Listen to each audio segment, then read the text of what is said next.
Welcome student. कैसे हैं आप सब? नमस्कार, मैं हूं बीके साहू और आज हमारा जो टॉपिक है वो है हाइड्रोकार्बन, है ना। ये 9th का अध्याय 15 है और साथ ही साथ ये 11वीं के लिए भी इम्पोर्टेंट है। 11वीं में भी बहुत सारे आप हाइड्रोकार्बन पढ़ेंगे। बीएससी के लिए तो इम्पोर्टेंट है ही नहीं, है ना, है। और साथ ही साथ बहुत सारे व्यापम पेपर के लिए, नीट्स के लिए, नेट बहुत सारे पेपर के लिए यूज़फुल है ना। इसमें से कुछ टॉपिक्स, ओके। तो चलते हम लोग हाइड्रोकार्बन क्या है। तो हाइड्रोकार्बन एवं कार्बन से बने यौगिक हाइड्रोकार्बन कहलाते हैं। जैसे कि एक तत्व हमारे पास कार्बन है और एक और तत्व हाइड्रोजन है, उनसे बने जितने भी यौगिक, जैसे कि एक का नाम है CH4 मेथेन, ये क्या कहलाएगा आपका हाइड्रोकार्बन। इसके सिस्टमेटिक परिभाषा आपको 11वीं से मिलेगा, लेकिन ये नॉर्मल परिभाषा है क्योंकि हमारे लिए ये इंपॉर्टेंट नहीं है, ठीक है। चलिए आगे हमारे जो इस अध्याय में जो पहला टॉपिक बनता है वो है श्रृंखलन। तो श्रृंखलन के लिए कुछ बेसिक नॉलेज आपको दिया जाएगा। देखिए, तो सबसे पहले हमारे पास कुछ ऐसे नाम्स हैं, कुछ ऐसे समूह हैं। जैसे कि हमारे पास 3 समूह हैं बस, एल्केन, एल्केन, एल्किन और एल्काइन, है ना। इसका सबका अलग अलग सूत्र है। तो एल्केन, एल्किन और एल्काइन ये कैसे हम लोग बनाएंगे, है ना। इसका सूत्र है वो इसी वीडियो में मिलेगा, 10-15 मिनट के जस्ट आगे या उससे और आगे हो सकता है ना। चलिए, तो इसके लिए श्रृंखलन को समझने के लिए हमको एल्केन समूह के बारे में समझना पड़ेगा। एल्किन कौन है, एल्काइन कौन है, तो एल्केन के बारे में ज़्यादा बता रहा हूँ मैं, है ना। तो इसके लिए कुछ याद करने का तरीका बताया था आपको। वैसे तो हम लोग एल्केन के सूत्र के आधार पर हम लोग यौगिक बनाएंगे। जैसे कि हमारे पास CH4 ये मेथेन है, CH4 क्या है अपने पास, मेथेन, ओके। तो ये मेथेन का CH4 कहाँ से आया, यही सूत्र बनेगा, एल्केन का सूत्र बनेगा, ठीक है। ये C2H6 एथेन, इसका नाम है एथेन। इसका नाम C3H8 propane, methane, ethane, propane, butane, pentane, ऐसे बढ़ता जा रहा है, ठीक है। जैसे कैसे बढ़ता जा रहा है, कार्बन 1 है, यहाँ पर कार्बन 2 है या कार्बन 3 है, कार्बन की संख्या 1-1 बढ़ेगा और हाइड्रोजन की संख्या देखिए 4, 6, 8, मतलब हाइड्रोजन की संख्या 2-2 बढ़ रहा है, ऐसे बढ़ाते बढ़ते जाएंगे। तो ये methane, ethane, propane, butane, pentane ऐसे बढ़ते जाएगा, ठीक है। अब ये कैसे आएगा, किस सूत्र में आएगा, ये सब एल्केन में, एल्केन वाले समूह में हम लोग पढ़ेंगे, ठीक है। तो अभी हमारा ये पॉइंट एल्केन नहीं है ना। तो अभी केवल ये समझिए कि हमारे पास एक सूत्र है CH4, एक हमारे पास सूत्र मतलब अणुसूत्र है, ठीक है। और हमारे पास एथेन का अणुसूत्र है C2H6 और प्रोपेन का अणुसूत्र है C3H8, ठीक है। किसी के माइंड में अभी तक खटकते रहता है ना, ठीक है। एल्केन तो एल्केन आप देखेंगे आगे, ठीक है, ओके। चलिए, तो अभी केवल ये सूत्र जानिए, है ना। ये सूत्र है हमारे पास 3 सूत्र। हमको समझना भी श्रृंखलन क्या है। श्रृंखलन क्या है, तो तत्वों का वह गुण जिसके द्वारा उसके परमाणु, तत्वों का वह गुण जिसके द्वारा उसके परमाणु आपस में आबंध बनाकर लंबी श्रृंखला का निर्माण। तत्वों का वह गुण, चलिए हमारे पास CH4 है, मेथेन है, तो मेथेन में कार्बन तत्व है, हाइड्रोजन एक तत्व है, ठीक है। तो तत्वों का वह गुण जिसके द्वारा उसके परमाणु, तो कार्बन के परमाणु और हाइड्रोजन के परमाणु, ठीक है, उसके परमाणु आपस में आबंध बनाकर, जैसे कि एक कार्बन है। चलिए, अब ये हो गया अणुसूत्र, क्या हो गया, अणुसूत्र। ये इसका एथेन का अणुसूत्र, ये प्रोपेन का अणुसूत्र, ठीक है। अब मैं क्या कर रहा हूँ कि सबका मैं संरचना सूत्र बना रहा हूँ। क्या बना रहा हूँ मैं, संरचना सूत्र। तो सबसे पहले मेथेन का चलते हैं। तो मेथेन का देखिए, एक कार्बन और कितने हाइड्रोजन, 4 हाइड्रोजन, ठीक है। 1 2 3 4, चारों तरफ हाइड्रोजन मैंने बना रखी है, ठीक है। चलिए, ये हो गया इसका संरचना सूत्र। अब इसमें क्या होता है कि कार्बन का परमाणु क्रमांक कितना होता है, 6। तो उसका हम लोग एटॉमिक विन्यास निकालेंगे तो 2 और 4।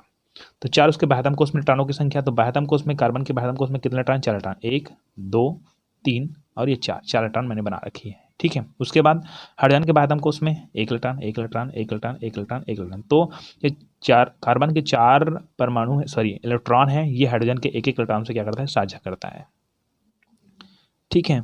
अब इसी कारण हमारे पास जो यौगिक बनता है वो मेथेन बनता है। क्या बनता है, मेथेन, ठीक है। तो इस तरह से ये CH4 बनता है ना। अब ये हो गया इसका संरचना सूत्र। तो इसके साथ साथ मैं श्रृंखलन के साथ साथ ये भी सिखा रहा हूँ आप लोगों को कि संरचना सूत्र कैसे बनाते हैं। चलिए, उसके बाद देखते हैं एथेन का C2H6। तो 2 कार्बन, तो 1 ये 2 कार्बन, ठीक है, 2 कार्बन और कितने हाइड्रोजन, 6 हाइड्रोजन। तो यहाँ पर 1 हाइड्रोजन इधर डाल देते हैं, 1 हाइड्रोजन इधर, 1 हाइड्रोजन इधर, 1 हाइड्रोजन इधर और 1 हाइड्रोजन इधर। तो देखिए सब तरफ 4 होना चाहिए, है ना। यहाँ पर 4 बॉन्ड बना है ना, ठीक है। क्योंकि कार्बन की संयोजकता 4 होती है, संयोजी इलेक्ट्रॉनों की संख्या 4 होती है और 4 और चाहिए, मतलब 8 करना है, अष्टक पूर्ण करना है। अष्टक पूर्ण करना मतलब समझते हो ना, 2 8 18 32, ये बोरबरी का नियम है। इस नियम को आप लोग देख लेना, ठीक है। अब तीसरा अध्याय वगैरह मिलेगा। तो इसमें अष्टक पूर्ण करने के लिए 8 इलेक्ट्रॉन की आवश्यकता होती है। तो इसके बाद हमको उसमें 4 इलेक्ट्रॉन पहले से है और एक इलेक्ट्रॉन इसके साझा करता है, तो 8 हो गया ना। तो इस तरह से अब इसको समझना है आपको किस अध्याय में कि कार्बन उसके में 4 बॉन्ड की आवश्यकता पड़ेगी। ओके, यहाँ पर 4 बॉन्ड है, ठीक है। एक बॉन्ड में 2 इलेक्ट्रॉन है, तो 2 2 4 2 3 6 2 चौक 8 8 इलेक्ट्रॉन हो गया ना, ठीक। चलिए, तो इस तरह से एथेन का संरचना सूत्र ये बनेगा। अब प्रोपेन का संरचना सूत्र, कार्बन 3 है क्या, 1 2 3 कार्बन, और हाइड्रोजन कितना है 8, 1 2 ये 3 ये 4 ये 5 ये 6 ये 7 और ये 8 हाइड्रोजन हो गया। तो इस तरह से इसका संरचना बन गया। आगे और बढ़ते जाएगा, 4 है तो 4 कार्बन बनते जाएगा, ठीक है। तो ये संरचना बन रही है। अब देखिए, तत्वों का वह गुण जिसके द्वारा उसके परमाणु, अब कार्बन का परमाणु आपस में आबंध बनाकर, आपस में आबंध बनाए, यहाँ पर कार्बन इससे आबंध बनाया है, हाइड्रोजन से भी आबंध बनाया। आबंध मतलब बंध, बंध बोलते हैं इसको। और एक लकीर मतलब सिंगल बॉन्ड है ये, ठीक है। 2 लकीर मतलब डबल बॉन्ड, और 3 लकीर तो ट्रिपल बॉन्ड। वो एल्किन और एल्काइन में आएगा, ठीक है। अभी हम लोग एल्केन बस पढ़ रहे हैं ना। तो एल्केन का सूत्र अभी मैंने बताया कि एल्केन सूत्र मैं आगे बताऊंगा आप लोगों को, ठीक, कैसे बनेगा ये सूत्र। ओके, तो अभी श्रृंखला समझना है कि तत्वों का वह गुण जिसके द्वारा उसके परमाणु, इसके परमाणु आपस में आबंध बनाकर, आपस में क्या बना रहे हैं, आबंध, बंध बना रहे हैं, ठीक है। लंबी श्रृंखला का निर्माण करते हैं। देखिए यहाँ पर एक, यहाँ पर 1 2 2 जने, इसके बाद 1 2 3 श्रृंखला बन रहा है। एक क्या बन रहा है, श्रृंखला। एक क्या बन रहा है, श्रृंखला। इसके बाद 4 हो जाएगा, 1 2 3 4, तो 1 2 3 4 ऐसे बढ़ेगा, ठीक है। कार्बन की संख्या 1 है मतलब मेथेन है, 2 है मतलब एथेन है, 3 है मतलब प्रोपेन, मेथेन एथेन प्रोपेन, 4 है मतलब ब्यूटेन पेंटेन, ऐसे बढ़ते बढ़ते जाएगा, ठीक है। तो क्या हो रहा है कि इसके तत्व आपस में क्या बना रहे हैं, आबंध बना रहे हैं, और एक लंबी श्रृंखला क्या कर रहे हैं, निर्माण कर रहे हैं। तो यही कहलाता है आपका श्रृंखलन। क्या कहलाता है, श्रृंखलन। तो तत्वों का वह गुण जिसके द्वारा उसके परमाणु आपस में आबंध बनाकर लंबी श्रृंखला का निर्माण करते हैं, श्रृंखलन कहलाता है। ये आप क्लियर कर लीजिए, है ना। चलिए, तो आपको संरचना सूत्र बनाना भी आ जाएगा, ठीक है। अब संरचना सूत्र ये हो गया, अणुसूत्र, ये सब क्या है, अणुसूत्र, और ये जो नीचे में बना है वो क्या है, संरचना सूत्र बन गया, ठीक है। चलिए, तो संरचना सूत्र बनाना भी आएगा। अब हम लोग चलते हैं किसमें, संघनित संरचना सूत्र। किसमें चलते हैं, संघनित संरचना सूत्र। यह है क्या, ठीक है। अब बनाना सीखेंगे हम लोग संघनित संरचना सूत्र। तो हमारे पास मान लो जाए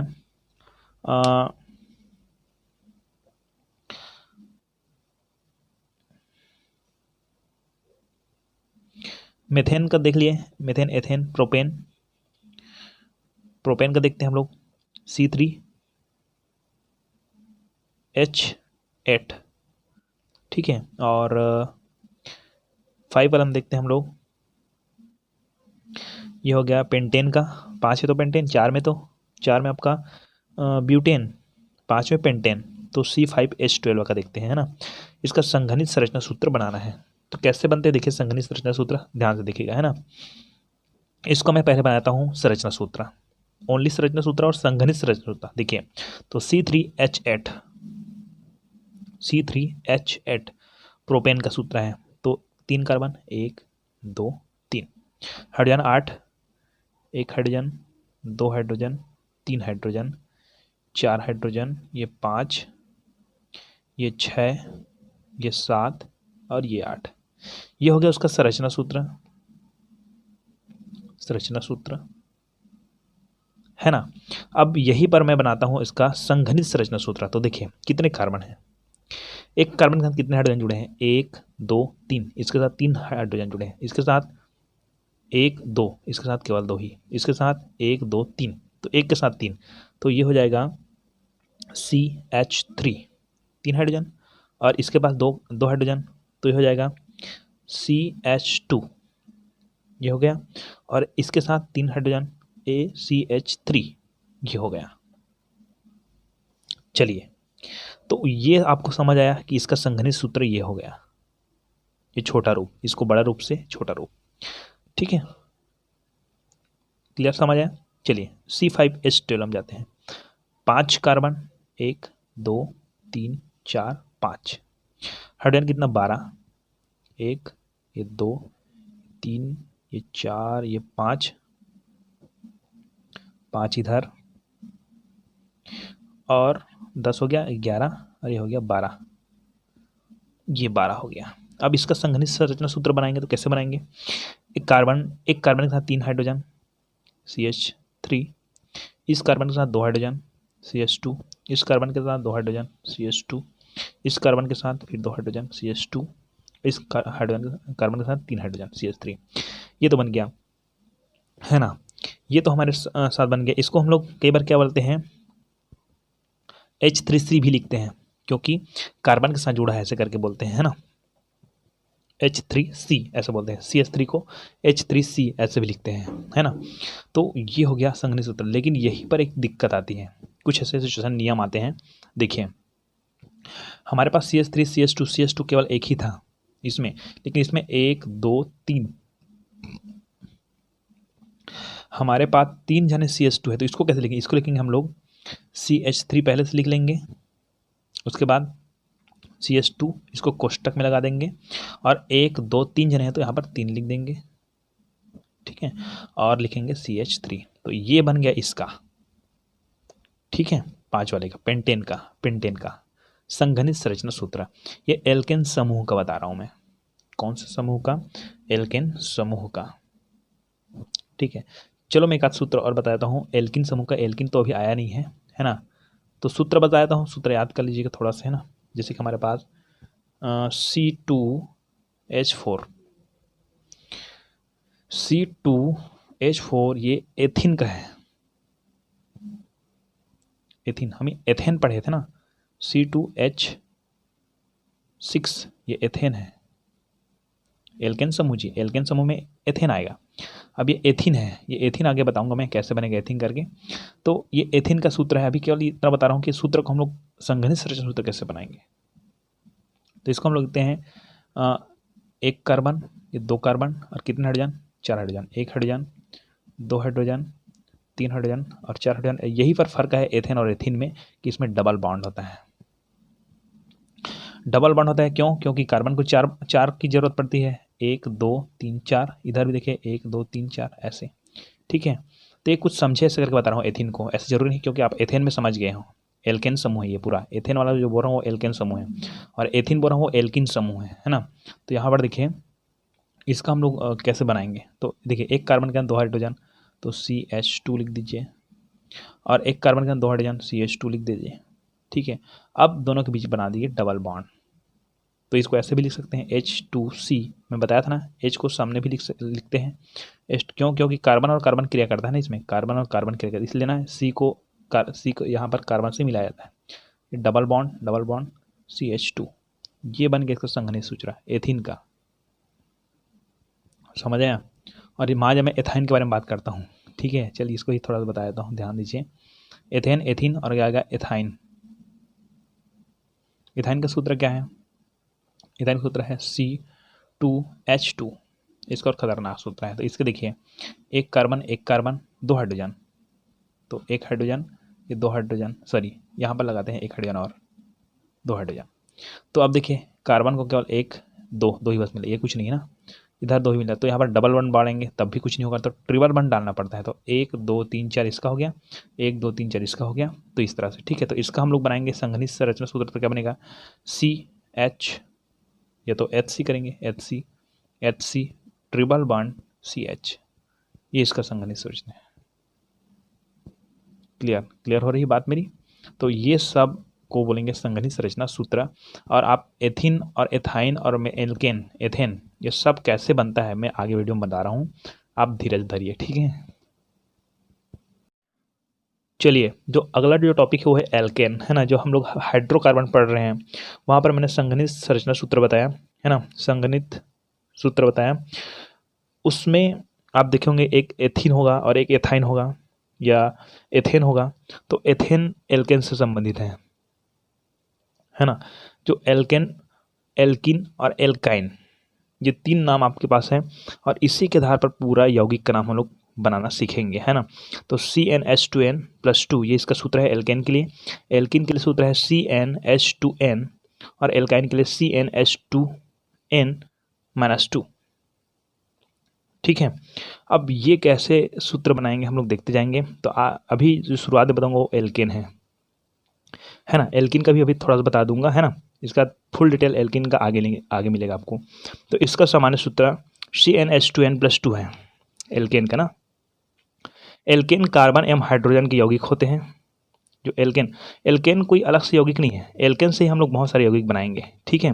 एल्केन कार्बन एवं हाइड्रोजन के यौगिक होते हैं जिसमें परमाणु एक दूसरे से एकल बंध द्वारा जुड़े होते हैं।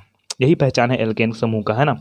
तो एल्केन समूह वाले का पूरा पहचान क्या है? एकल बंध। कौन सा बंध है? एकल बंध। जहाँ एकल बंध दिखे वही एल्केन के अंतर्गत आएगा। तो एल्केन सतत श्रृंखला वाले एल्केनों का नामकरण, तो कैसे नामकरण करते हैं देखिए, यही से आपको समझ आएगा कि सूत्र का मैं यूज कैसे कर रहा हूँ, है ना। तो सबसे पहले एल्केन के लिए यदि n बराबर 1 हो, ये n बराबर ये कार्बन की संख्या को प्रदर्शित करता है, अधिकतर इसकी संख्या को प्रदर्शित करता है कार्बन की। तो n की संख्या यदि 1 है, ये दिखाओ ना CnH2n+2, यहाँ n की संख्या यदि 1 है ऐसा बोला जा रहा है ना। तो यदि n की संख्या 1 है अर्थात कार्बन परमाणु की संख्या 1 हो, ये जो कार्बन की संख्या को दर्शाता है बताया मैंने, कार्बन की संख्या 1 हो तो एक होता है मूल भाग और एक होता है अनुलग्न भाग। अनुलग्न भाग, तो यही से आपको समझना है क्या है। देखिए यदि कार्बन n बराबर 1 हो तो उसका मूल भाग का नाम हो जाएगा मेथ। क्या हो जाएगा? मेथ। यदि n बराबर 2 हो तो उसका हो जाएगा एथ। n बराबर 3 हो तो प्रोप। n बराबर 4 हो तो हो जाएगा ये ब्यूट। n बराबर 5 हो तो हो जाएगा pent, methane, ethane, propane, butane, pentane, है ना। ओके, n बराबर 6 हो जाएगा तो हेक्स। तो इस तरह से आपको याद करना है कि n बराबर 1 होगा तो मेथ नाम होगा, 2 होगा तो एथ नाम होगा, 3 में प्रोप। ये किस भाग है? मूल भाग का नाम है। किसका भाग है? मूल भाग का नाम है, ठीक है। अब आते हैं अनुलग्न भाग। तो अनुलग्न भाग कैसे जानते हैं हम लोग कि हम कौन सा समूह पढ़े? एल्केन समूह पढ़ रहे हैं, तो एल्केन का अनुलग्न भाग का नाम है N। क्या नाम है? N, ठीक है। इसको हम लोग अब एडिंग कर देंगे। तो देखिए एल्केन के लिए यदि n बराबर 1 हो तो n बराबर यदि 1 हो तो क्या होगा? उसका मूल भाग का नाम क्या हो जाएगा? मेथ हो जाएगा, है ना। और अनुलग्न भाग होता है n, तो उस एल्केन यौगिक का नाम क्या हो जाएगा? उस एल्केन का नाम क्या हो जाएगा? उस एल्केन का नाम हो जाएगा जिसमें n का मान 1 हो, उसका मान हो जाएगा कार्बन की संख्या प्रदत्त देता है ना। तो देखिए Cn, तो सूत्र लिख देता हूँ मैं CnH2n+2। अब मैं n का मान 1 दिया गया है, n का मान 1 दिया गया है, ठीक है। तो मैं यहाँ पर डाल देता हूँ C1, ठीक है। क्लियर हो ये आपको? C1 और हाइड्रोजन इसका दिया है 2, यहाँ पर 2 × n है, 2 × n है, दिख रहा है आपको। तो इसको हम लोग n का मान कितना है? 1 है हमारे पास, 1 प्लस ये 2, 1 + 2। अब C1 को कुछ लिखने की जरूरत नहीं, 1 लिखा मतलब 1 है ही, इसको 2। अब 2 एकम 2 करेंगे तो इधर हो जाएगा, और +2 मतलब ये 4 हो जाएगा। 2 एकम 2 और 2 धन 2 मतलब 4, तो ये हो जाएगा CH4। तो हमको एक एल्केन सूत्र प्राप्त हो गया जिसमें n का मान यदि 1 हो तो ये इसका क्या नाम रहेगा? तो इसका नाम रहेगा, मूल भाग का नाम है इसका 1 है तो मतलब मेथ, और अनुलग्न भाग n, तो इसका नाम हो जाएगा मेथेन। क्या हो जाएगा? मेथेन। बात समझिए आपको, इस तरह से निकालते हैं। चलिए अब देखिए दूसरा देख लेते हैं थोड़ा से कि इसका नाम एथ है। यदि n का मान 2 हो, n का मान क्या हो? 2 हो, तो एथ मूल भाग एथ जी, और अनुलग्न भाग हो जाएगा n। तो अनुलग्न भाग हमेशा n ही रहेगा, है ना। तो इसके सूत्र हम फिर लगा के देखते हैं हम लोग कि CnH2n+2, तो n का मान कितना है? अभी 2 है, यहाँ पर 2 है ना, ठीक। तो C2 है ना, H2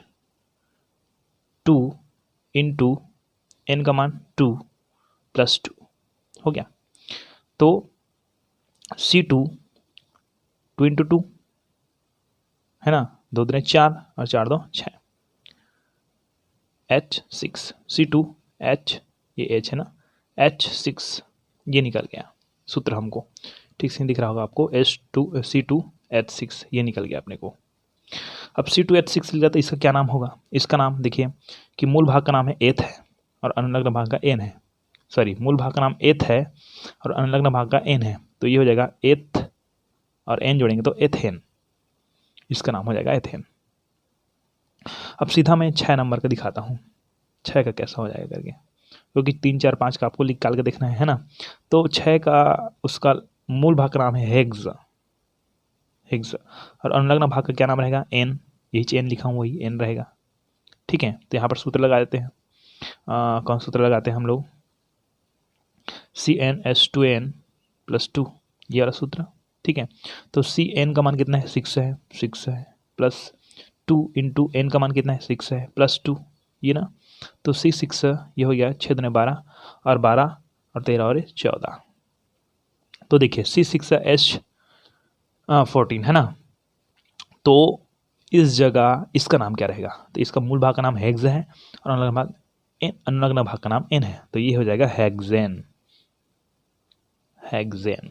अब आपको शायद एल्केन का संरचना सूत्र बनाना आ जाएगा, है ना। यही पास में अगर एल्किन का बताता हूँ और एल्काइन का बताता हूँ तो ठीक है, बहुत टाइम लगेगा, लेकिन थोड़ा सा बता देता हूँ आपको। क्या करना है कि इसी सूत्र में CnH2n + 2 है, तो उसको 2 को हटा देगी, इसी सूत्र में लगाना। एक को लगाकर दिखाता हूँ मैं, जैसे कि मैं ये 3 का लगा रहा हूँ, प्रोप का। ठीक है,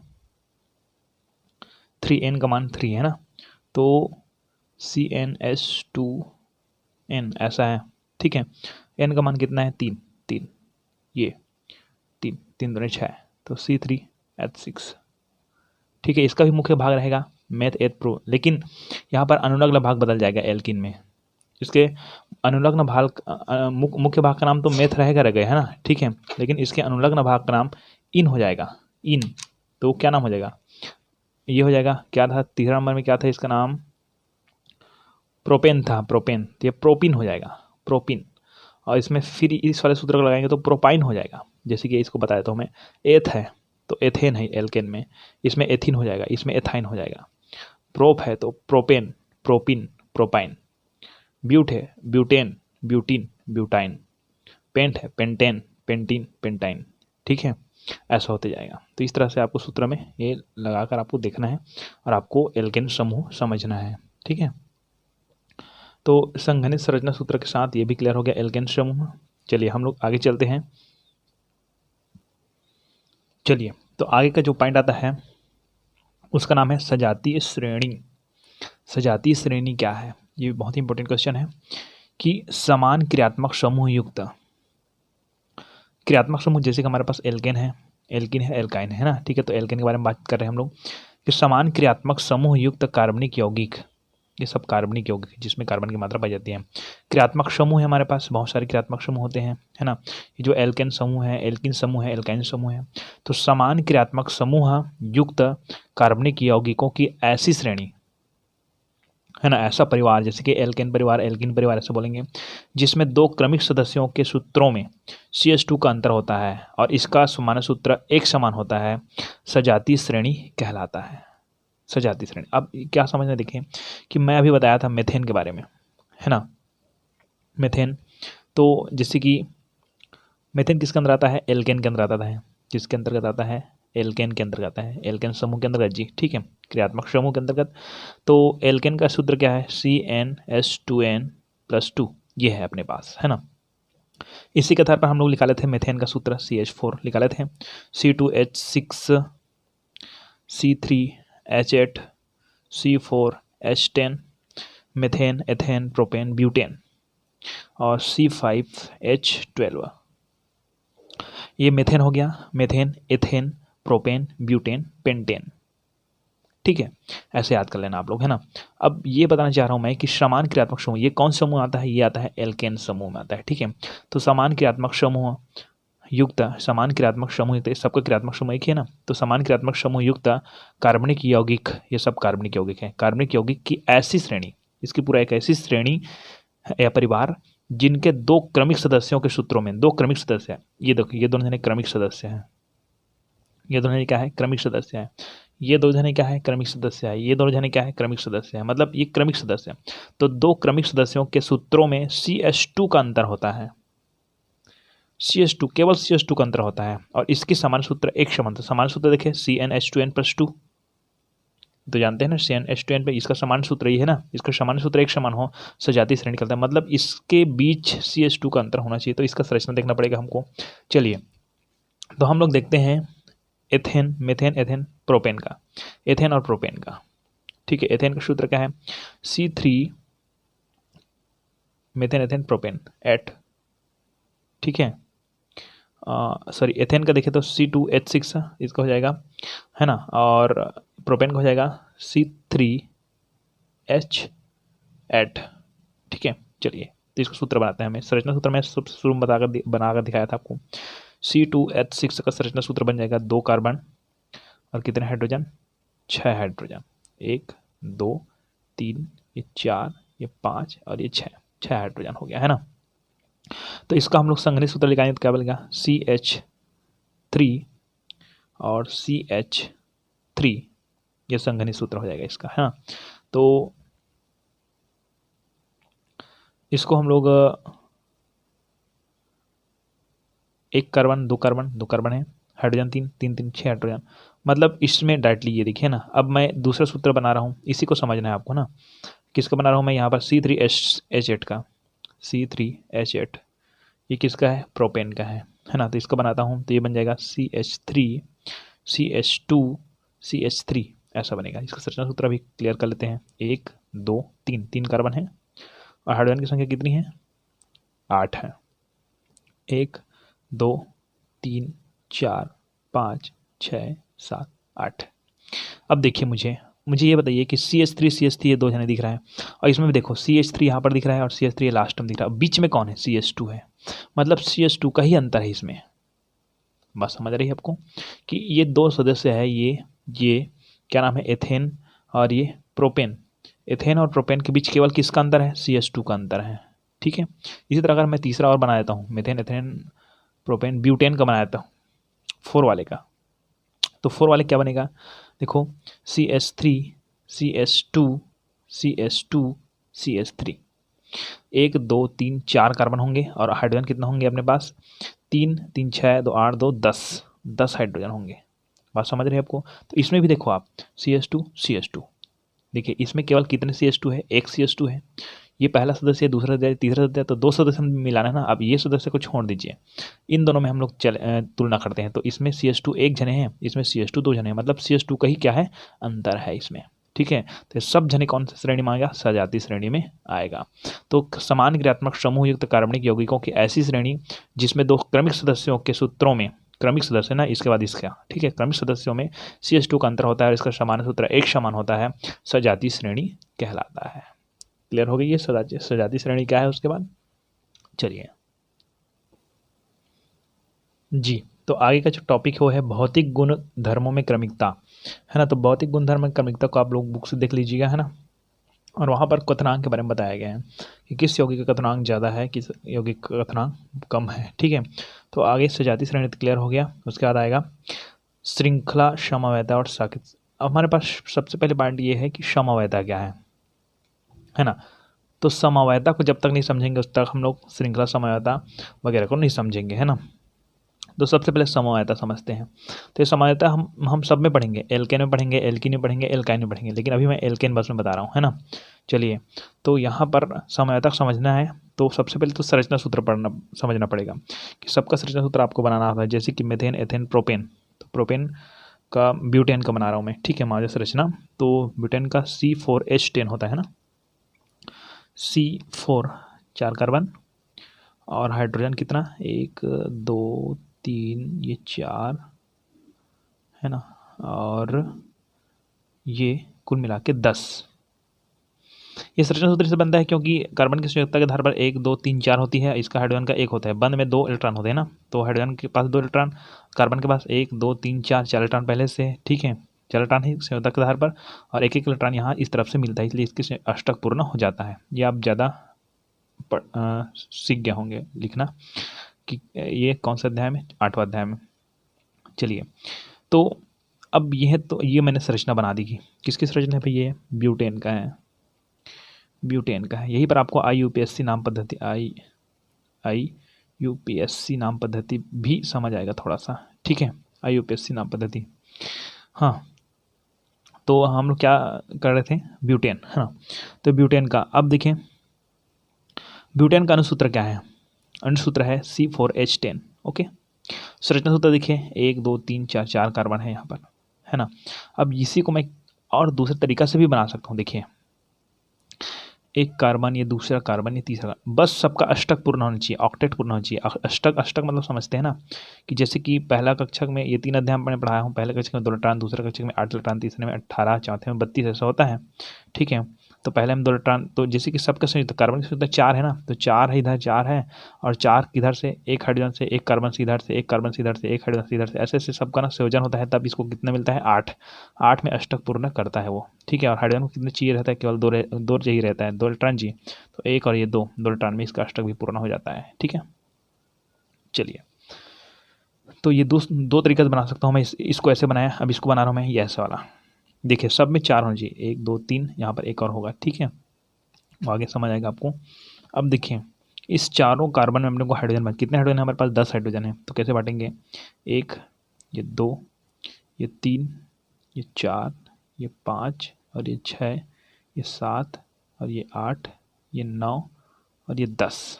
देखिए, तो ये इसका नाम है ब्यूटेन, और इसमें भी 4 कार्बन है, इसमें 1 2 3 4 कार्बन है, इसमें 10 हाइड्रोजन है, तो इसमें भी 10 हाइड्रोजन है, लेकिन इसका नाम ब्यूटेन नहीं होगा। लेकिन संरचना सूत्र सेम है, C4H10, 4 कार्बन और hydrogen 10, 4 carbon hydrogen 10, 4 carbon hydrogen 10।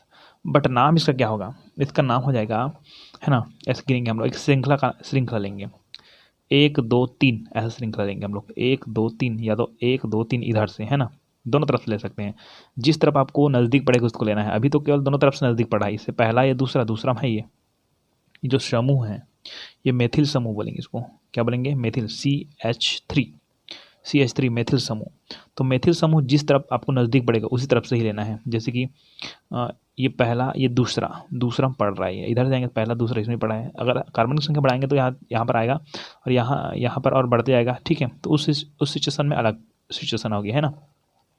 तो अभी केवल इतना समझिए कि हम लोग इसका नाम कैसे लिखेंगे। तो सबसे पहले एक लंबी श्रृंखला लेंगे, पहला टॉपिक है कि IUPAC नाम पद्धति बोलते हैं इसको। तो सबसे पहले एक लंबी श्रृंखला लेंगे, जैसे कि 1 2 3, ये लंबा है, या 1 2 3 4 होता तो 4 लेते हैं, या 1 2 3 इधर से भी ले सकते हैं, 1 2 3 इधर से भी ले सकते हैं। ये सब किसी तरह से आपके हिसाब से जो लंबा संरचना बने वहाँ से लेना है। ठीक है, तो मैं मान लेता हूँ 1, ये 2 और ये 3। ठीक है, अब क्या करता हूँ मैं कि पहला और ये दूसरा नंबर में मेथिल समूह जुड़ा हुआ है, इसी को ध्यान रखना है आपने को कि कितने नंबर में मेथिल समूह जुड़ा है। तीसरा में जुड़ा है तो तीसरा में जुड़ा है, चौथा में जुड़ा है तो चौथा में जुड़ा है। लेकिन 1 2 3 4 चौथा में जुड़ा है तो आप इधर से ना लेकर इधर से ले सकते हैं। ठीक है, जब जिस तरफ से आपको अच्छा लगे मतलब अच्छा लगे नहीं, सिचुएशन देख के लिया जाता है। ठीक है, तो 1 2 3 ऐसा मैंने तीन लगातार एक हमारे पास लंबी श्रृंखला मान ली मैंने। तो एक और ये दूसरा नंबर में जुड़ा है कौन सा, मेथिल समूह, है ना। तो दूसरा नंबर जुड़ा है इसलिए हम लोग लिख देते हैं 2, क्या लिख देते हैं 2, दूसरा नंबर में जुड़ा है। तो तीसरा में जुड़ता है तो 3, पहला में जुड़ता है तो 1। ठीक है, अब कौन सा समूह जुड़ा है, मेथिल, तो 2 मेथिल। कौन जुड़ा है ऐसा बोलेंगे तो मेथिल, है ना। अब गिनेंगे, 1 में क्या होता है, मेथेन होता है, 2 में एथेन, 3 में मेथेन एथेन प्रोपेन, 4 में मेथेन एथेन प्रोपेन ब्यूटेन, 4 में ब्यूटेन, मेथेन, 2 में एथेन प्रोपेन ब्यूटेन, ऐसा होता है। तो देखिए, कार्बन की संख्या के आधार पर देखेंगे। देखिए, आपको क्या करना है, 1 कार्बन, 2 कार्बन, 3 कार्बन और 4 कार्बन। 4 कार्बन है तो मतलब मेथेन एथेन प्रोपेन ब्यूटेन। तो ये श्रृंखला इस लाइन से है, 1 2 3 4 कार्बन तक लंबी श्रृंखला है। ठीक है, इसमें कोई मेथिल समूह अलग से और नहीं जोड़े हम लोग, है ना। तो 1 2 3 4 तक होता है, इसको ब्यूटेन बोलते हैं। तो इसमें देखो 1 2 3, इसको नहीं लिखना है, क्यों, क्योंकि ये मेथिल समूह आ गया ना। ये जो कार्बन है इसमें श्रृंखला, अगर इधर श्रृंखला ले जाएंगे 1 2 3, तो इसको 3 आएगा, इसको छोड़ना पड़ेगा, मतलब मेथिल समूह को छोड़ना है एक, है ना। चलिए, तो 1 2 3 और 3 कार्बन जहाँ पर हो उसको क्या बोलते हैं, मेथेन एथेन प्रोपेन। प्रोपेन बोलते हैं ना, क्या बोलते हैं, प्रोपेन। तो हमारे पास 1 कार्बन, 2 कार्बन, 3 कार्बन, इसको नहीं गिनना है क्योंकि मेथिल समूह आ गया। ठीक है, CH3 3 जने हाइड्रोजन है ना, तो 2 मेथिल प्रोपेन इसका नाम बन जाएगा, 2 मेथिल प्रोपेन। समझ आया। 2 मेथिल प्रोपेन, इसका नाम बन जाएगा। अब देखिए हमको समवायता को समझना है, तो यहाँ देखिए कि इसका नाम ब्यूटेन है ना, संरचना ही है, और इसका अनुसूत्र क्या है C4H10। इसका नाम क्या है 2 मेथिल प्रोपेन है, 2 मेथिल प्रोपेन है, और इसका संरचना सूत्र क्या है C4H10। सेम C4H10 इसका भी है, लेकिन नाम इसका ब्यूटेन है, इसका नाम 2 मेथिल प्रोपेन है। तो देखिए ऐसा यौगिक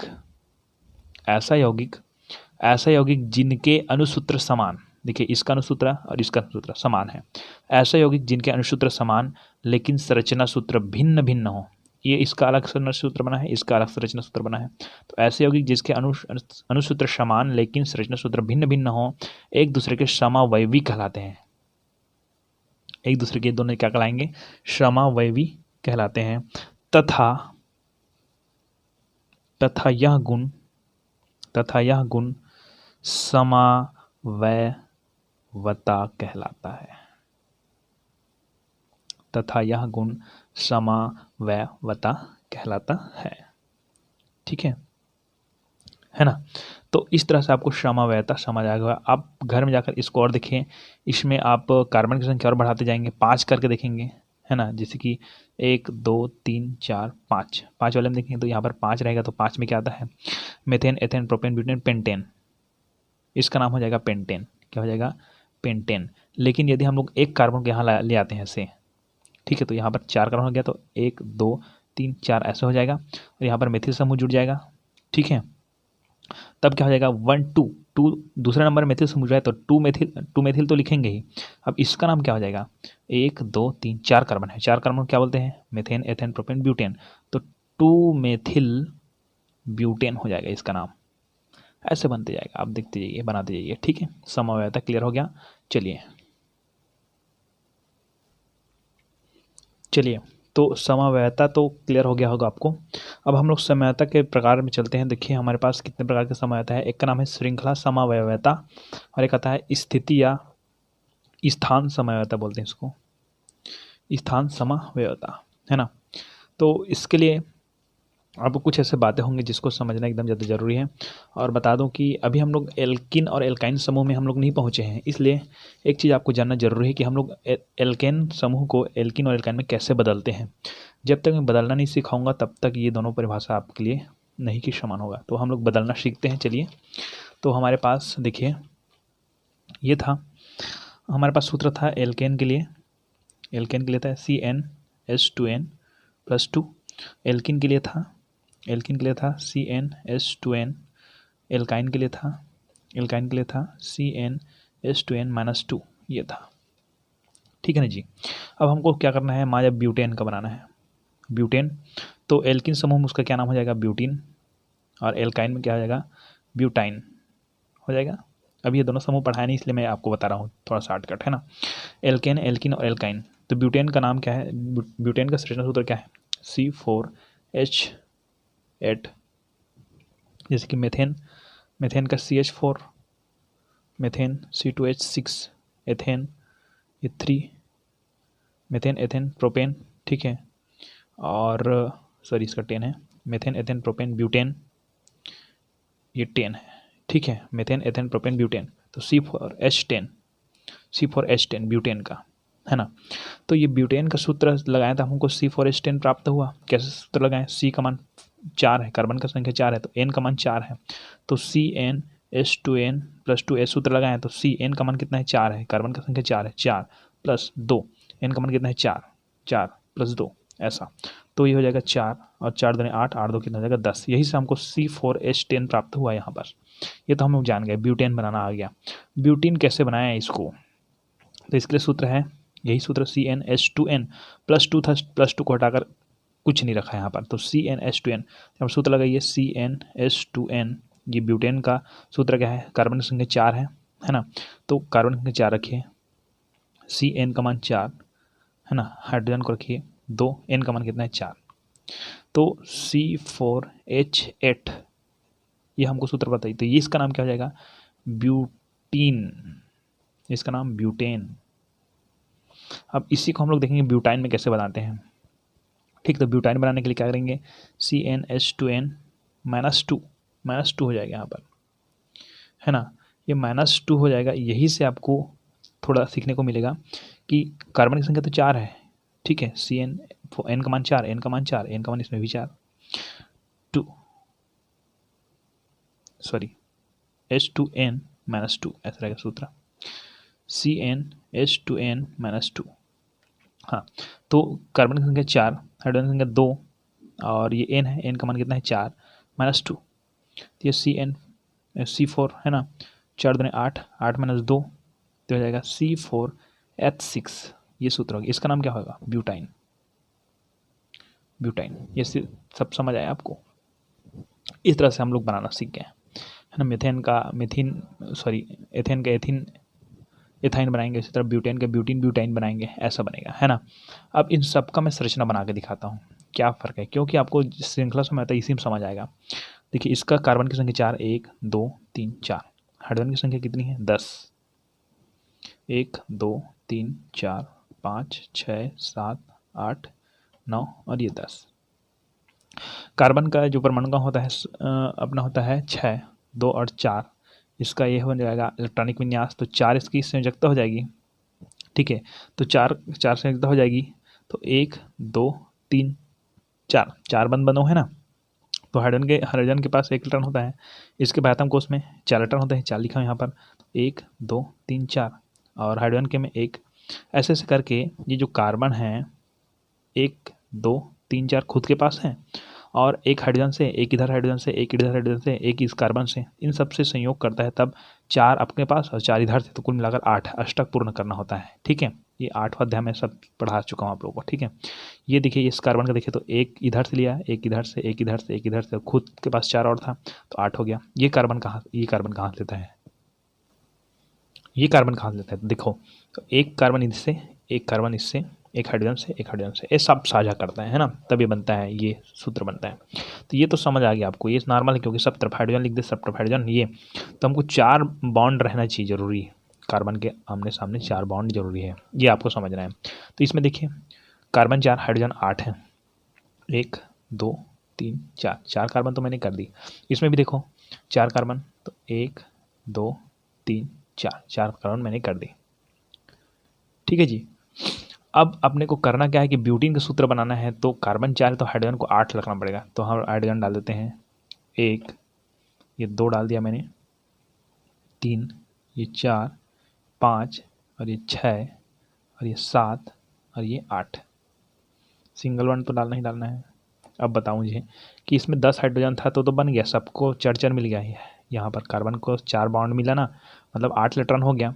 तो इसमें से देखो, इसमें केवल 8 ही हाइड्रोजन है, तब बॉन्डिंग बनाना देखें तो 1 2 3 4 ये कार्बन का क्लियर हो गया, 1 2 3 4 ये कार्बन का भी क्लियर हो गया। और हाइड्रोजन का देखें तो एक बॉन्ड मतलब 2 इलेक्ट्रॉन ऐसे, तो 2 इसका भी क्लियर हो गया, इसका भी क्लियर, इसका भी क्लियर, इसका भी क्लियर, इसका भी क्लियर, इसका भी, इसका सबका क्लियर। अब इस कार्बन का देखो 1 2 3, मैंने बताया था आपको 4 होना चाहिए, ठीक है। इस कार्बन का देखो 1 2 3, ये भी दिक्कत है, तब यहीं पर बनता है डबल बॉन्ड, तब हो जाएगा 1 2 3 4 इस कार्बन का, इस कार्बन का देखे तो 1 2 3 4 इसका भी हो जाएगा, इस कार्बन का देखे तो 1 2 3 4, इस कार्बन का 1 2 3 4 कंप्लीट। ऐसा बनता है इसका सूत्र, संरचना सूत्र। इसका संरचना सूत्र ये, इसका ब्यूटीन का, ब्यूटाइन का भी देख लेते हैं। कार्बन, इसमें तो और हाइड्रोजन की संख्या कम होती जा रही है ना। तो 1 हाइड्रोजन, ये 2 हाइड्रोजन, ये मैंने 3 हाइड्रोजन डाल दी, और ये 4 इधर डाल दी, ये 5 और ये 6, अब 6 हाइड्रोजन डाल दी। अब बताओ, यहाँ पर सिंगल बॉन्ड डालते हैं, हम लोग बदलेंगे बॉन्ड को बाद में। तो कार्बन 4 ये तो क्लियर हो गया, हाइड्रोजन 6 बस है, तो देखो इस सब हाइड्रोजन का ऑक्टेट पूर्ण हो रहा है, 2 इलेक्ट्रॉन सबके पास हो गया, है ना। लेकिन कार्बन को देखो, एक कार्बन का देखो ये 3, इसका भी 3, इसका भी 3, इसका किसी का भी नहीं बन रहा है, किसी का भी नहीं बन रहा है, तब क्या करेंगे, डबल बॉन्ड डाल के देखते हैं, डबल बॉन्ड डाल के देखते हैं। चलो, ये डबल बॉन्ड डाल दिया, डबल बॉन्ड डाल दिया, ठीक है। अब डबल बॉन्ड मैंने डाल दी, तो देखो 1 2 3 4 इसका तो हो गया कंप्लीट, इस कार्बन का देखिए 1 2 3 4 इसका भी कंप्लीट हो गया। अब लेकिन 1 2 3 ये तो बच गया और ये भी बच गया, तो मान मैं यहाँ पर फिर डबल वन डालता हूँ तो इस कार्बन का देखो 1 2 3 4 5 गलत हो जाएगा। 1 2 3 4 इस कार्बन के लिए सही हो जाएगा। अब यहाँ पर फिर एक बॉन्ड डाल देता हूँ तो 1 2 3 4 इस कार्बन के लिए सही हो जाएगा, लेकिन 1 2 3 4 5 इस कार्बन, इस सिचुएशन में देखो हर बार गलत हो रहा है। तब क्या करना है अपने को कि एक जगह हमने को ट्रिपल बॉन्ड डाल देना है। कौन सा बॉन्ड डाल देना है? ट्रिपल। तो देखिए कैसे बनेगा सूत्र, ये कार्बन है 1 2 3 ट्रिपल बॉन्ड बन गया ये दूसरे कार्बन के बीच। अब मुझे बताओ कि इसको तीन बॉन्ड इसका, 3 बॉन्ड इसका, ठीक है, मतलब 3 इलेक्ट्रॉन जी। तब कितने इलेक्ट्रॉन की जरूरत है? 1 की जरूरत, क्योंकि प्रत्येक कार्बन के लिए 4 की बात करी थी मैंने, तो ये 1 और ये 1, ये 2 कार्बन का कंप्लीट हो गया। इसमें हाइड्रोजन जोड़ने की जरूरत ही नहीं है। अब एक कार्बन और लेते हैं, क्योंकि हमारे पास 4 कार्बन है भाई। हाँ, तो 4 कार्बन है। अब यहाँ पर मैं ट्रिपल बॉन्ड अगर डालता हूँ तो ये 3 इधर हो गया, 3 3 3 6 हो जाएगा, बेचारा कार्बन मर जाएगा, है ना। तो यहाँ पर ट्रिपल बॉन्ड नहीं डाल सकते, डबल बॉन्ड डालता हूँ तो भी गलत है, तब सिंगल बॉन्ड ही रहने दो। आगे चलते हैं। एक कार्बन, इस कार्बन में अगर मैं डबल बॉन्ड डालता हूँ, ट्रिपल बॉन्ड डालता हूँ तो बन सकता है, लेकिन हमको पहले हाइड्रोजन को भर के देखना है आता है कि नहीं आता है। तो एक हाइड्रोजन यहाँ पर मैं डाल देता हूँ। ओके, अब देखो 1 2 3 4 इस कार्बन में कोई हाइड्रोजन की और आवश्यकता नहीं है, क्योंकि 4 हो गया ना इधर देखिए 1 2 3 4 इसको भी कोई हाइड्रोजन की आवश्यकता नहीं है। इसमें एक हाइड्रोजन और डाल देते हैं। चलिए, तो 1 2 हाइड्रोजन हो गया हमारे पास, तो अभी 6 हाइड्रोजन है ना। अब इसमें डाल देते हैं एक हाइड्रोजन, ये एक हाइड्रोजन इसमें डाल दिया, एक हाइड्रोजन इसमें और डाल दिया, तो 1 2 3 4 हाइड्रोजन, 2 और बचा, एक हाइड्रोजन इसमें डाल दिया। ठीक, 1 2 3 4 5 एक और बच गया तो इसमें डाल दिया मैंने। अब गिनो 1 2 3 4 इस कार्बन का कंप्लीट, 1 2 3 4 इसका कंप्लीट, हाइड्रोजन का एक इधर भी कंप्लीट, इस हाइड्रोजन का भी कंप्लीट, इस हाइड्रोजन कंप्लीट, इस कार्बन का देखें 1 2 3 4 इसका भी कंप्लीट, इसका। इस तरह से ये संरचना आपको प्राप्त हो, उसका नाम है ब्यूटाइन, जिसमें ट्रिपल बॉन्ड दिखेगा आपको, इसमें डबल बॉन्ड दिखेगा ब्यूटेन में। तो इस तरह से आपको संरचना बनाना भी आना चाहिए, है ना। तो आई होप आप सीख गए होंगे संरचना कैसे बनेगा।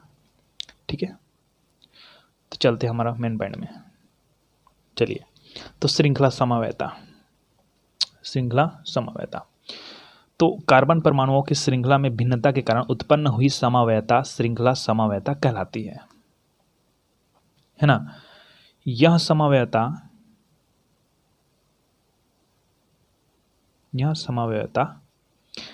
एल्केन में पाई जाती है। अब मैं एक सूत्र बनाता हूँ ब्यूटेन का ही बना रहे हैं बार बार, वही अच्छा पड़ता है। कार्बन 1 2 3 4, सूत्र क्या है? C4H10 ब्यूटेन का। तो यहाँ पर 1 2 3 4 ये 1 हाइड्रोजन, 2 हाइड्रोजन, 3 हाइड्रोजन, 4 हाइड्रोजन, 5 और 6, ये 7, ये 8, ये 9 और ये 10, ये कंप्लीट हो गया। ठीक, अब इसी को मैं और क्या बना सकता हूँ?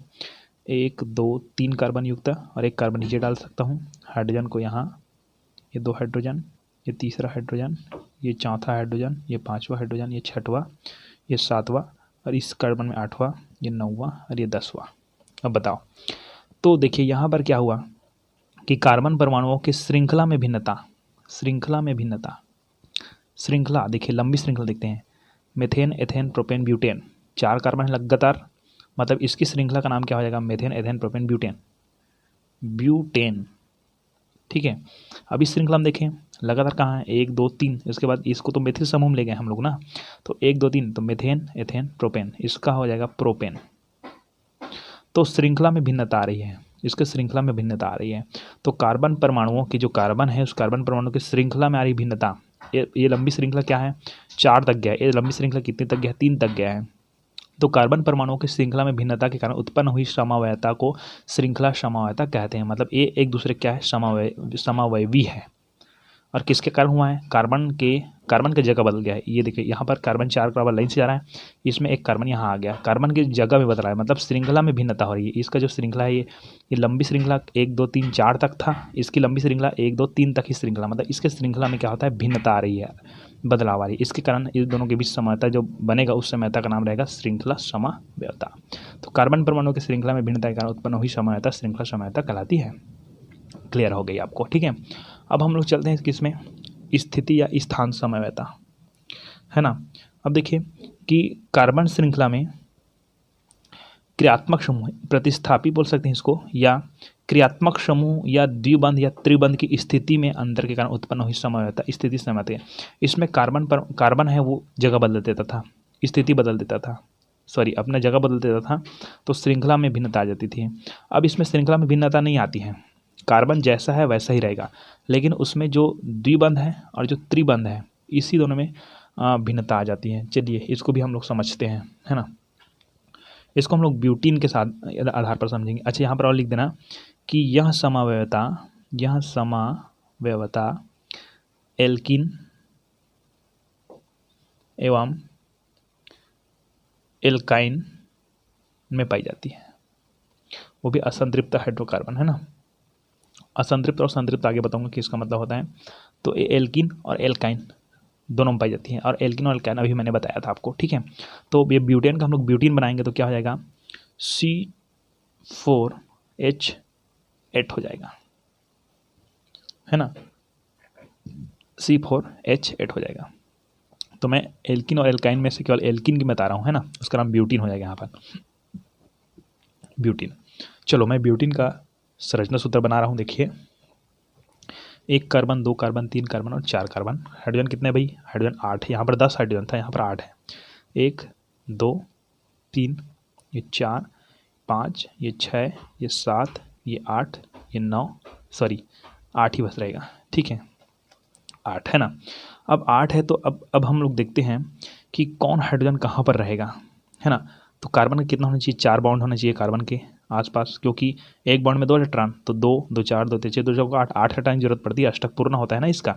तो यहाँ पर ये देखिए 1 2 3 4 इसका कंप्लीट हो गया, 1 2 3 4 इसका भी कंप्लीट हो गया, 1 2 3 4 इसका भी कंप्लीट हो गया। अब 1 2 3 अब एक हाइड्रोजन की जरूरत पड़ेगी, लेकिन हमारे पास तो हाइड्रोजन है ही नहीं ना, हमारे पास हाइड्रोजन नहीं है, 8 ही हाइड्रोजन है। तब क्या करेंगे, इसका श्रृंखला कैसे बनाएंगे हम लोग। तो इसके श्रृंखला में हमको क्या करना पड़ेगा, डबल बॉन्ड की जरूरत पड़ेगी।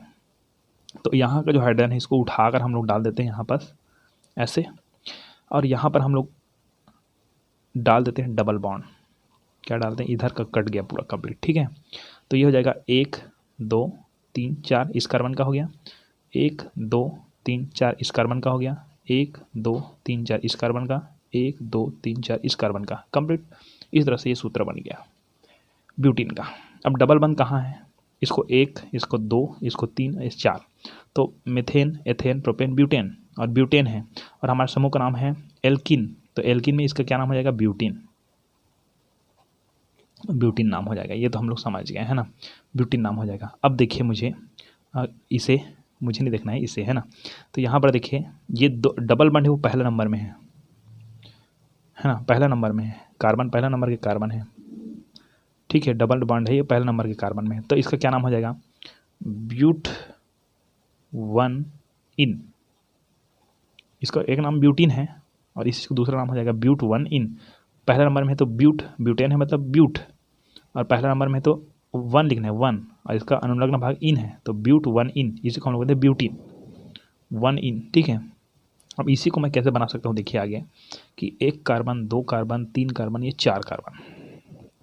तो मैं मान लो जाए, देखिए डबल बंद पहले नंबर में था यहाँ पास, ठीक है। इसी डबल बंद को मैं अगर दूसरा नंबर में डालता हूँ, पहले को छोड़ दो, पहले को सिंगल बंद कर देता हूँ, दूसरे में अगर इसको डबल बंद डालता हूँ, ठीक, दूसरे में मैं डबल बंद डालता हूँ, तीसरे में फिर सिंगल बंद। अब देखिए हाइड्रोजन हमारे पास 8 है, तो एक हाइड्रोजन यहाँ पर डालते हैं, 1 2 3 1 2 3 यहाँ पर क्लियर हो गया, और ये हो गया 4, ठीक, 1 2 3 4। अब देखिए इधर 1 2 3 1 2 3 1 2 3 केवल 3 ही है, अपने को एक हाइड्रोजन चाहिए, एक हाइड्रोजन इसमें डाल देते हैं, ठीक। तो 1 2 3 4 ये भी याद रखना है कि हाइड्रोजन कितना है, हमारे पास 8 है, 1 2 3 4 हाइड्रोजन यूज़ हो गया। चलिए आगे चलते हैं, तो 1 2 3 और एक हाइड्रोजन और जरूरत पड़ेगी, तो अभी इसको छोड़ो, हम इस तरफ चलते हैं इस कार्बन के लिए। तो इस कार्बन के 1 हाइड्रोजन, ये 2 हाइड्रोजन और ये 3 हाइड्रोजन। चलिए 1 2 3 4 5 6 7 हाइड्रोजन हमने डाल दिया, और आपके पास केवल एक ही हाइड्रोजन बचा है, तो एक हाइड्रोजन हम इसमें डाल सकते हैं। तो अब देखिए मुझे अब देखिए इसे 1 2 3 4 5 6 7 8, है ना। अब 1 2 3 4 इसका हो गया, 1 2 3 4 इसका हो गया, 8 हो गया, 1 2 3 4 इसका भी हो गया, 1 2 3 4 1 2 3 4 1 2 3 4 सबका हो गया, 1 2 3 4 इसका भी हो गया। कब फ़र्क क्या है? फ़र्क क्या है? फ़र्क इतना है कि इसमें जो बॉन्ड है वो पहले नंबर में था, अब दूसरे नंबर में चला गया। अब इसका क्या नाम होगा? इसका नाम हो जाएगा ब्यूट। ब्यूट तो लिखना ही लिखना है ना, इसका ब्यूट 1 इन था ना, ब्यूट। अब ये पहले नंबर में था तो 1 लिखे थे, अब दूसरे नंबर में आ गया तो 2 ब्यूट 2 इन। और समझ आइए आपको, यही कार्बन को मैं यहाँ भी ले जा सकता हूँ, लेकिन अगर यहाँ ले जाऊँगा ना तो इस तरफ से गिनना शुरू कर देंगे। इसको 1, इसको 2, इसको 3, इसको 4 माने है ना, तो अगर यहाँ पर चला जाएगा डबल 1 तो इस तरफ से नज़दीक पड़ेगा हमको, तो इस तरफ से गिनना पड़ेगा। और मान जब और बहुत ज़्यादा लंबी श्रृंखला है तो हम लोग मान जाए 1 कार्बन, 2 कार्बन, 3 कार्बन, 4 कार्बन, ये 5 कार्बन, ऐसे होते जा रहा है ना, 6 कार्बन मैं बता रहा हूँ है ना। तो ये पहले में था, अब ये दूसरे में चला गया। अब मान लो जाए 7 कार्बन कर लेते हैं जी, 7 में ज़्यादा अच्छा लगने है ना। चलिए, तो पहले में था, ये पहले कार्बन के पास था द्विबंध, दूसरे कार्बन के पास द्विबंध हो गया। अब तीसरे कार्बन ले जा रहा हूँ मैं, पहला दूसरा तीसरा में द्विबंध ले जा रहा हूँ, ठीक है ना। तो इस जगह क्या नाम हो जाएगा कि इसका नाम है methane, ethane, propane, butane, pentane, ठीक है। Methane, ethane, propane, butane, pentane, hexane, heptane, ठीक है। ये हेप्टेन हो जाएगा, हेप्टेन। मैंने आपको 6 तक बताई ना, हेप्टेन है ना। तो ये हो गया, ब्यूट था 4 था तो ब्यूट, हेप्ट था हेप्ट हो जाएगा, हेप्ट। और 1 2 3 में गया तो 3 और इन है, इन 3 इन। 6 में रहता तो क्या बोलते हैं हम लोग, 1 2 3 4 5 6 में methane, ethane, propane, butane, pentane, hex, तो हेक्स हो जाता, हेक्स। हेप्ट था वो हेक्स हो जाता, हेक्स। और तीसरा मैंने 3 इन, यही चौथा में था 4 इन, पाँचवा होता तो 5 इन, ऐसे चलता है, ठीक है। तो अगर मैं इसमें 5 में करता हूँ, methane, ethane, propane, butane, pentane, तो हो जाएगा पेंट। और कितने नंबर में, 1 2 3, पेंट 3 इन। लेकिन इधर से नहीं गिन पाएंगे क्योंकि यहाँ पर नज़दीक हमको यहाँ पर पड़ता है, यहाँ से नज़दीक पड़ता, ठीक है। मतलब ये तरीका आपको जाना पड़ेगा। पहले में